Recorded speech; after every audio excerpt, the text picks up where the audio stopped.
UFC Fight Night Saudi Arabia is in the books. In the main event, it was a must-win for Israel Adesanya and Nassourdine Imavov, and in the end, it is Imavov coming up with the biggest win of his career. I thought he set this one up perfectly. The way he comes in, he was having trouble finding that range in the first round, which everyone does against Izzy.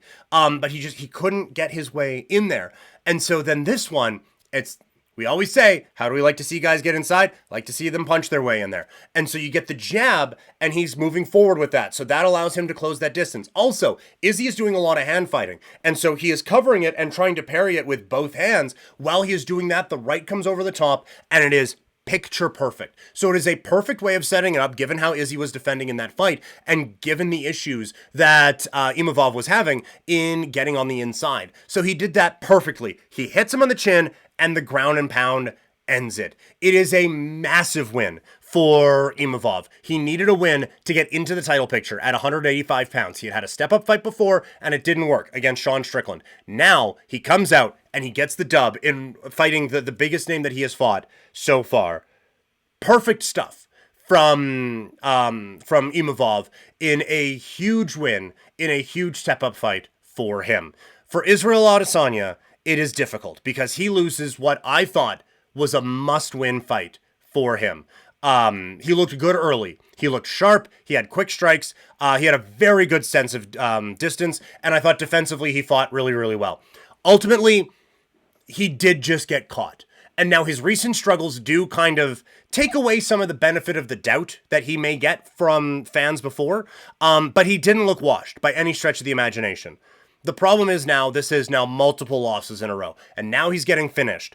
And so if he wants to get back into the mega fights, relevancy for championships, and all of that, he's going to need a couple of big wins. Like, this didn't look like it was the end for Israel Adesanya. I thought he looked good. I just thought he needed a dub in this fight to get back into that category that he probably deserves to be in and would want to be in.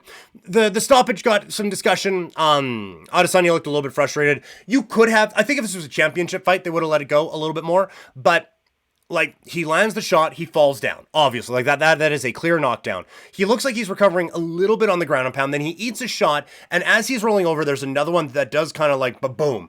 And so you can see where a referee would think he's out. And so if you wanted to give him a couple of extra shots, I guess, but I also don't mind the referee in that spot stepping in because there is at least one vantage point where it looks like he's done.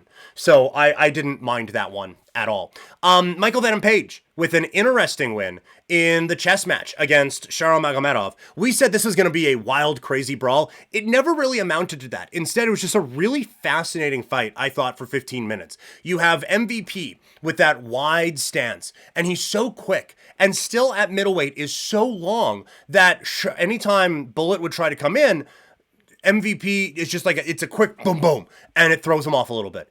And so it's the perfect style for his body type, his athleticism, and his execution. It complements everything that he does perfectly. And so he didn't have to put a whole lot of volume on because Shara was trying to get inside and trying to figure it out. And he couldn't crack that egg for basically like 13 minutes. In the last little bit, he just charges in and just starts railing on him. But for the first little bit, he could not figure out how to get inside. And so MVP, they were obviously set up for a counter-striking game plan. They figured Shara was going to come in and be all action and just be craziness. And so they game planned it and set up the style in a way that the counter-striking worked perfectly. And it did, because it threw Magomedov off of his game entirely. He had no answers for it. And so because of that, MVP didn't have to put a ton of volume out there and was still able to go out and get a win. So it's a setback for Shara Bullet for sure. But I do think it's one that he will learn from and one that he can grow from. And from MVP, he looks good. He looks really quick at 185 pounds. And that's going to be a real difficult test for a lot of fighters at that weight class to solve. So that is what happened last weekend.